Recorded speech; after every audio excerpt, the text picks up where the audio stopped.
The highway was no longer a road, it was a battlefield. Metal twisted into impossible shapes, glass scattered like fallen stars, steam curled from wrecked engines, reaching skyward like ghostly hands. Sirens wailed. Rage sped half-heard coordinates. Responders shouted over each other, their voices blending into a single desperate roar.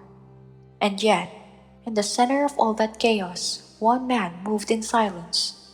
Noah Briggs, calm, steady, untouched by the noise. His eyes swept the wreckage like he was reading a language only he understood. While others fought the storm with words, he cut through it with motion.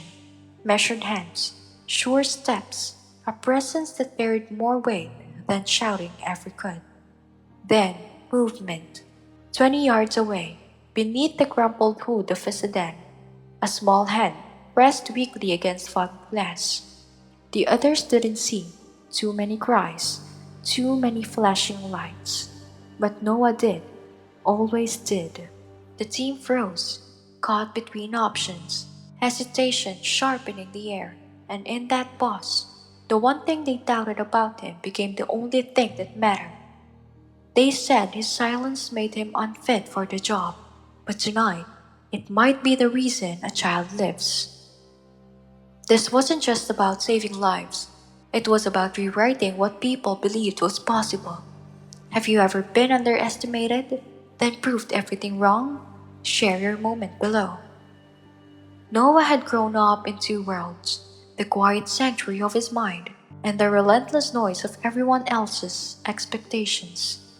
Deafness shaped him early. While classmates traded secrets on playgrounds, Noah studied glances, posture, and the space between words. His silence made him an interpreter of the unsaid. That lesson sharpened the night his sister Hannah collapsed in an asthma attack. Their parents panicked, fumbling with inhalers, shouting instructions. But Noah saw what they didn't: the tint of blue on her lips, the shallow rise of her chest. He steadied her, moved faster than anyone else. That was the night he realized silence wasn't emptiness, silence was focus. Years later, when he sat before Captain Vaughn for his paramedic interview, doubt filled the room. You realize this job is all about communication, Vaughn said, through a nervous interpreter. Noah signed back. Communication is more than words. The most important things are often said without speaking at all. Vaughn's expression hardened, skepticism written in the lines of his weathered face. Training brought more of the same. Colleagues forgetting to face him, instructors hesitating mid scenario when they realized he couldn't hear. It wasn't cruelty, it was fear. But Noah carried it like a stone, steady, unshakable. Fear wasn't a fact. The first person to look past it was Riley Morgan. On orientation day, she tapped his arms and held out her phone. Want to be partners? Been learning sign language. No pity in her eyes, just choice. Together, they built a rhythm. Her voice carrying the radios, his silence catching details no one else noticed. Silence isn't weakness, he often signed to her. It's focus. And she always nodded like she believed it more than he did. Still, Vaughn kept him sidelined. Safe assignments, away from first response. But Noah had learned to wait. Change came one call at a time. That call came on a stormy Tuesday in October. Rain hammered the city, streetlights blurring into mirrors. Then the radio crackled alive. Multi-vehicle accident, Interstate 94, mile marker 127, unknown casualties. All available units respond. Riley caught his eye in the mirror. He read her lips. Ready? Noah checked his gear, nodded once. Outside, the storm raged. Inside, silence sharpened into clarity. And though he didn't know it yet, nothing in training could prepare him for what that night would demand. The wreckage at mile marker 127 didn't appear to be an accident. It looked like a battlefield.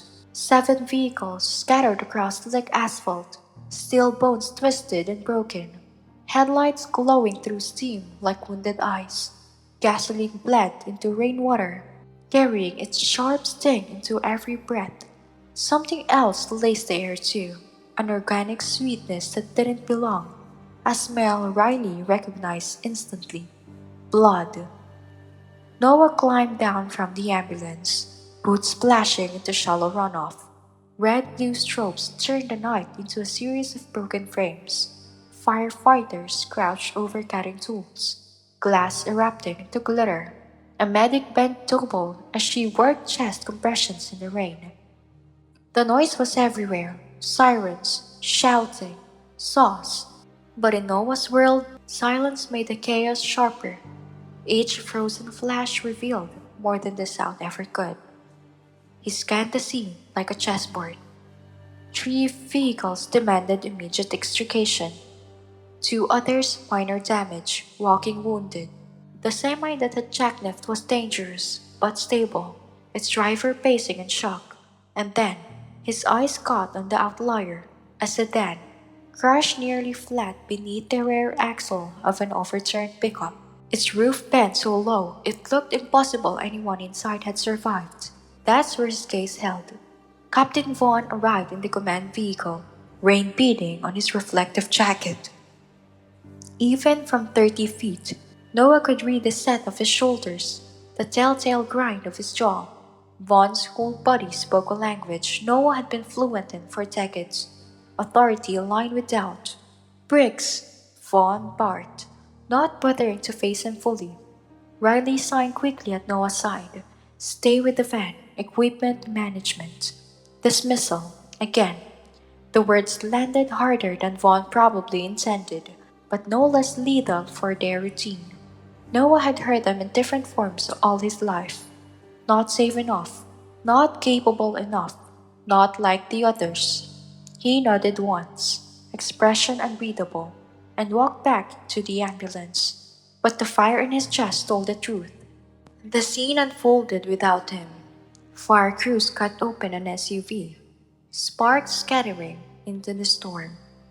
EMTs triaged walking wounded beneath umbrellas, loading stretchers into waiting rigs. Vaughn's voice carried across the rain, sharp and sure, directing crews with the cadence of 30 years. Noah stocked gauze, checked oxygen tanks, wrote numbers on a clipboard like a machine. From the corner of his vision, the crashed sedan lingered like an unanswered question, and then memory blindsided him. He was 8 again, standing in the principal's office, raindrops dripping from his plastic firefighter helmet after a school fire drill. He hadn't heard the alarm. He'd looked up to find the classroom empty, his small body alone in the echo of silence. The adults spoke in careful tones while he pretended not to follow their lips. You can't expect him to respond like other children, the counselor said. This is why students like Noah need accommodations. He can't hear danger coming. The words weren't cruel, they were soft, softer than pity. And somehow, that softness cut deepest. Something inside Noah had hardened then, crystallized into a vow. Not anger, determination. The rain pulled him back to the present. He bent over a supply bin, fingers moving automatically, when something flickered in the corner of his eye. The sedan. Its windows were fogged over. Noah froze. Fogged glass meant breath. Breath meant life. He dropped the clipboard into the bin and walked towards the wreck casually, as if double-checking gear. Up close, the truth hit him like a blow.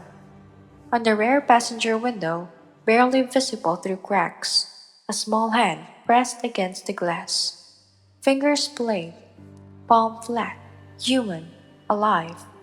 His hand rose before he thought about it, meeting the faint outline with the briefest mirror touch on the other side of the glass. The hand inside twitched weakly, leaving a streak through condensation. Someone was in there, someone small, and no one else had seen. Noah turned. Riley was 40 feet away, helping another crew load the stretcher. Vaughn's back was to him, head bent over a map with the fire chief. The cutting teams had moved on. Nobody else was looking this way. For the second time that night, he was 8 years old again, watching others rush towards safety while he stood alone, invisible. The hand shifted, slower now, fainter.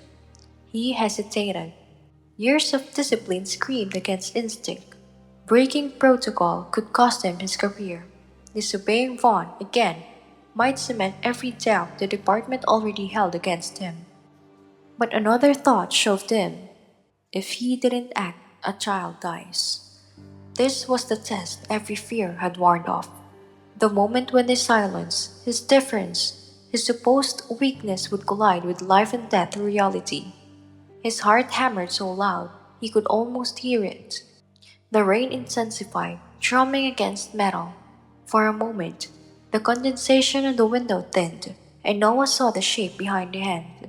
A face, a child's face, eyes half closed, lips moving faintly. The window fogged again, erasing the image like a cruel trick. He knew then, minutes at most. Noah's hands clenched, unclenched. He looked back at Vaughn. The captain hadn't seen, wouldn't see. The thought of approaching, explaining, arguing, burned like wasted time. Vaughn wouldn't believe him, not here, not now. Noah's choice sharpened into a blade. Obey and watch a child fade, or act and risk everything. He felt it all at once, Riley's trust, Hannah's gasping lungs, the firefighter's dismissive shake of the head, the counselor's soft words, Vaughn's barked orders, a lifetime of doubt pressing in. And then his gaze dropped back to the glass, to the hand, barely lifting now, instinct gone. Noah set down the oxygen tank he'd been pretending to inventory. His boots splashed forward. He moved low, angled to stay out of Vaughn's sideline. Every step closer. The weight in his chest grew lighter, not heavier. For the first time that night, he wasn't thinking about rules or doubt or permission. He was thinking about one thing only. That hand, that child, that life. The finger slipped from the glass. The hand fell out of sight.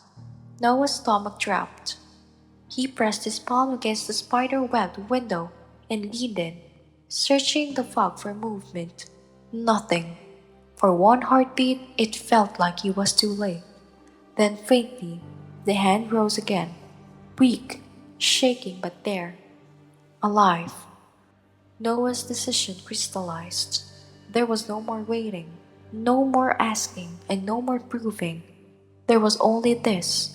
He had seen what no one else had, and he would not let it be unseen. Noah moved toward the crushed sedan with the deliberate focus of someone who trusted only what he could see.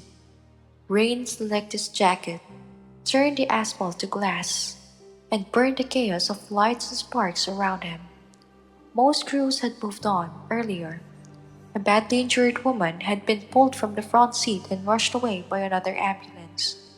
The car was tag cleared, but no one knew otherwise. He looked around for help, but no one was within earshot. He crouched, close enough to feel the heat still radiating from the twisted engine. The pickup's axle had flattened most of the roof, but by some improbable geometry, it had left a small triangular pocket in the back seats. Inside that fragile pocket, pressed against the far door, was a child. She couldn't have been more than 6. Dark hair plastered against her forehead, eyes wide in a terror so raw it seemed older than her years. She wasn't cleared, she was alive. Noah tapped lightly on the glass. For a breathless second, she didn't move. Then her gaze snapped to his, and something shifted. Not full trust, not yet, but recognition. She was seen. Noah lifted his head and pressed his palms against the glass. Her smaller hand mirrored the gesture from inside. That was the anchor. One human reaching for another through barriers of steel and silence. From the angle of her lips, he could read enough. Breathing was difficult. Too difficult. Her chest stuttered with each rise, lips etched in blue. Shock was already there, but the immediate threat was her airway. Something inside her body was closing off the path to life. Noah didn't waste time. The crews had written this car off, but he wouldn't. He reached for the glass sponge, held it up where she could see. She flinched, shrinking tighter against the door. He didn't rush. He touched his chest, then gestured to her, then gave the universal sign, okay. Her head bobbed once, tiny, brave enough. The punch cracked the glass with a sharp cascade, safety shards tumbling into his gloves. He cleared the opening and leaned in. She coughed weakly, whispering words he barely caught. Can't breathe. There wasn't time for committee decisions, time for orders, time for Vaughn's permission. There was only time to act. Noah pulled his kit. His hands were steady, precise. He drilled this procedure 100 times, never once in silence until now. He guided the suction catheter, cleared the swelling, oxygen mask next. Every motion is efficient, stripped of waste. Her chest rose, fell, rose again, fuller, stronger. Color retained. Color returned in faint shades to her lips. He gave her the okay sign again, then pointed to himself, then to her. Safe. And in that impossible moment, Lily, her name from the bracelet on her wrist, lifted her hand and copied him. A child's first sign language word, born from survival. And then movement. Riley burst through the chaos, dropping beside him, eyes wide with alarm and awe. Behind her, Captain Vaughn approached more slowly, heavier. His expression was stone unreadable, the kind of look that could either shatter Noah's career or finally acknowledge it. But Noah had no time for judgment. His eyes caught something the others missed, a shadow, a flicker of cloth in a vehicle already tagged empty. The rear of a sedan was crushed beneath a delivery truck. Another survivor. He handed Lily into Riley's care.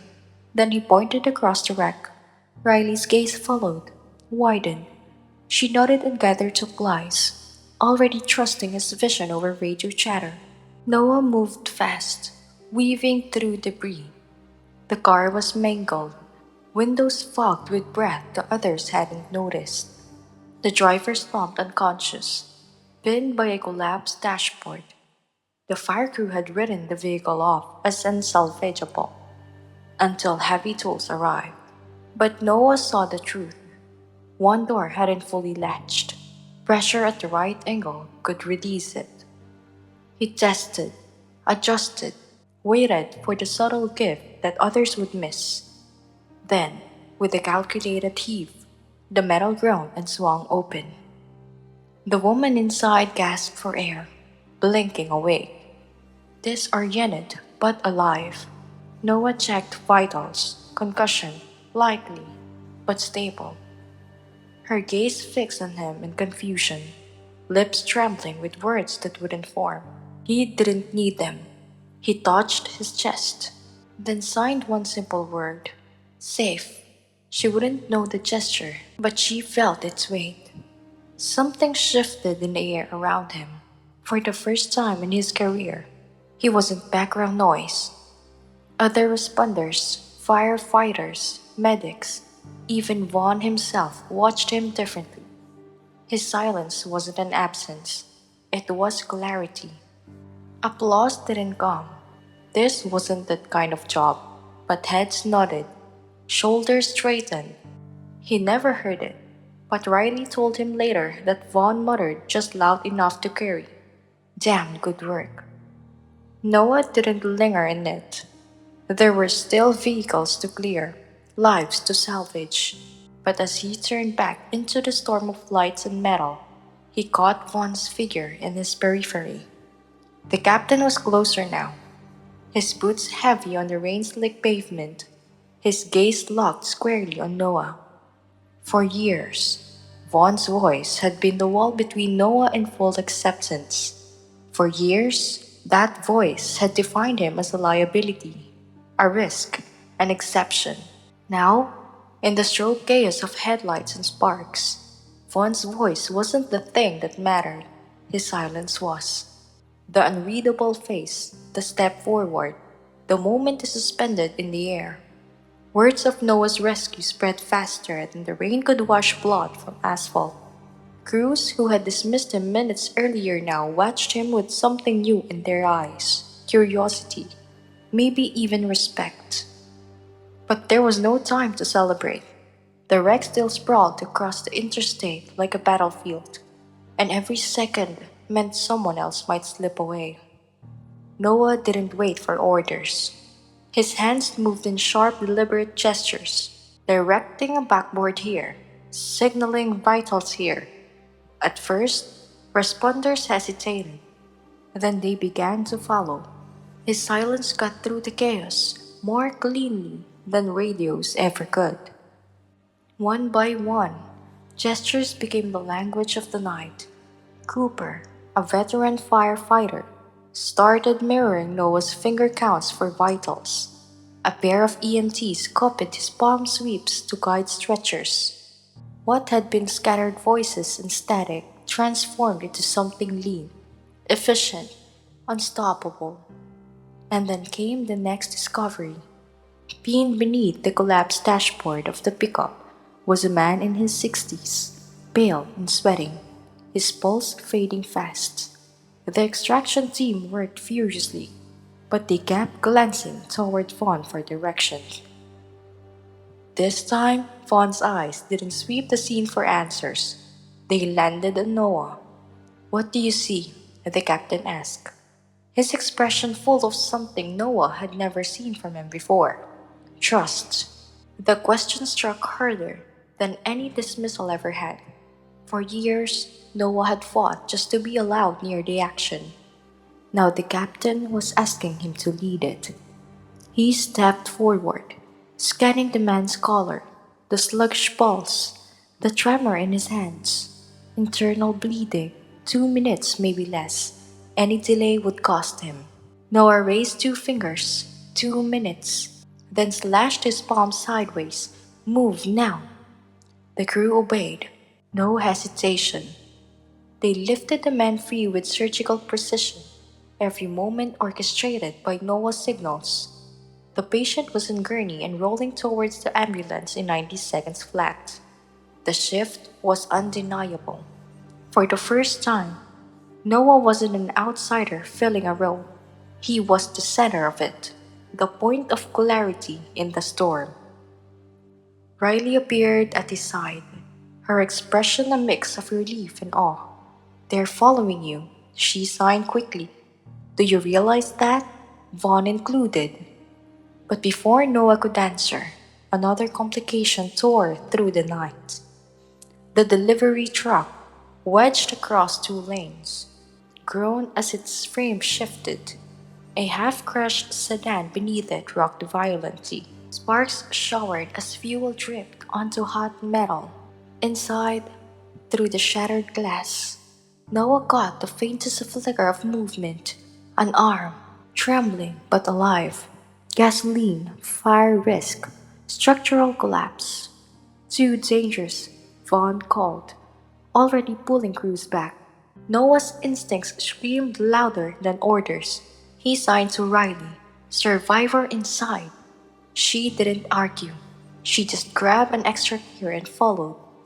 The others hesitated, but Noah was already moving. He dropped low, scanning the wreckage not with ears but with eyes tuned to patterns no one else noticed. The truck's axle had locked in a way that created a narrow access pocket. Not safe, not stable, but possible. He slid into the gap on his stomach, glass biting through his uniform. The world above him groaned with the weight of twisted steel. But he kept going until he reached the driver's window. A woman lay slumped against the wheel, unconscious but breathing shallowly. Her chest rose unevenly, collapsed lung. She wouldn't survive a 20-minute extrication. Noah pressed his hand flat against the window. then braced himself and began working the dented passenger door. He studied the angle, the warped frame, and the way pressure loaded across the hinges. Others would have wasted time cutting. He saw the flaw, the weak point. He forced his shoulder against it and pushed. For a long second, nothing moved. Then, with a groan like the earth itself giving way, the door sagged open. His hands reached from behind him. Cooper, Riley, two more responders. Without words, they understood what needed to happen. Together, they lifted the woman free and slid her onto the backboard. The cheer that went up wasn't planned. It wasn't polite encouragement. It was raw, unfiltered recognition. As the woman was being rushed to transport, Noah climbed back to his feet. His uniform was streaked with grease and glass dust, his face marked with grit. He felt none of it. What he felt was something he didn't felt in years: belonging. By sunrise, the interstate no longer looked like the scene of a disaster. The flashing lights dimmed one by one, trucks pulling away, leaving behind only twisted metal and the faint smell of gasoline baked into the wet asphalt. The chaos was gone, but the silence carried a weight of its own, the kind that follows after a battle not just fought, but won. Noah stood beside the command vehicle, clipboard in hand, finishing the last of his report. His uniform was streaked with grease and glass dust. His fingers scraped raw, but his movements were steady, different. For the first time in years, he carried himself not like a man proving he belonged, but like one who knew he did. Captain Vaughn approached. The older man's steps were measured, his gaze not on the paperwork, but on the paramedic who had shifted the entire course of the night. When he finally spoke, his words were deliberate enough for Noah to read them easily. "I was wrong about you," Vaughn admitted. His voice was low, but his eyes were clear. "Not just wrong, blind. 30 years in this job and I forgot what saves people isn't always what we hear. It's what we notice, what we refuse to ignore when it matters most." Noah held his gaze, nodding once. He didn't gloat, didn't push. Vindication wasn't the point. Not anymore.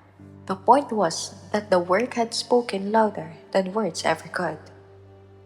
"The department's starting a new crisis response training program," Vaughn continued, "teaching crews how to work when comms fail, when chaos drowns everything out. We need someone to lead it. A boss. Interested?" For a moment, Noah stood still, rain dripping from his helmet brim, the offer hanging in the space between them like a bridge waiting to be crossed. He thought about all the doors that had closed in his face, the teachers and colleagues who had seen his deafness before they'd seen his skill. Maybe change didn't come from arguments or shouting matches. Maybe it came from nights like this, quiet competence that no one could deny. He signed his answer. Vaughn's mouth tugged into the beginning of a smile. "I'll take that as a yes." Later, when the last ambulance pulled away, Riley found Noah sitting on the bumper, a rare stillness in his frame. She handed him a folded piece of paper. "From Lily," she explained. Noah opened it carefully. A child's drawing filled the page. Stick figures in uniforms, a boxy ambulance with wheels too big, and two figures in the center, their hands making circles beside their faces. At the bottom, written in block letters uneven from a 6-year-old's hand, were 4 words. "Thank you, quiet hero." Noah folded the paper and tucked it into his pocket, directly over his heart. As they drove back towards the station, the city began to stir. The first commuters merging onto highways, coffee shops lighting up, children waiting with backpacks at bus stops. Ordinary life resumes after a night of extraordinary chaos. The radio crackled with new call. Riley's hands hovered over the headset. Then she glanced at Noah in the rearview mirror. Eyebrows raised. He met her eyes and nodded, ready, because heroes weren't made by what they lacked. They were revealed by what they refused to ignore. Sometimes the very thing the world doubted in you became the reason you could stand in the fire while others froze. In the quiet between doubt and proof, in the space where one life touches another, that's when real heroism lives, steady, unseen, and unstoppable. As the ambulance merged into traffic, the sun crested over the horizon, warm light breaking through the last of storm clouds. And in that golden light, Noah Briggs wasn't just a man who had been doubted. He was something larger, something truer, a reminder that everyday heroes are all around us.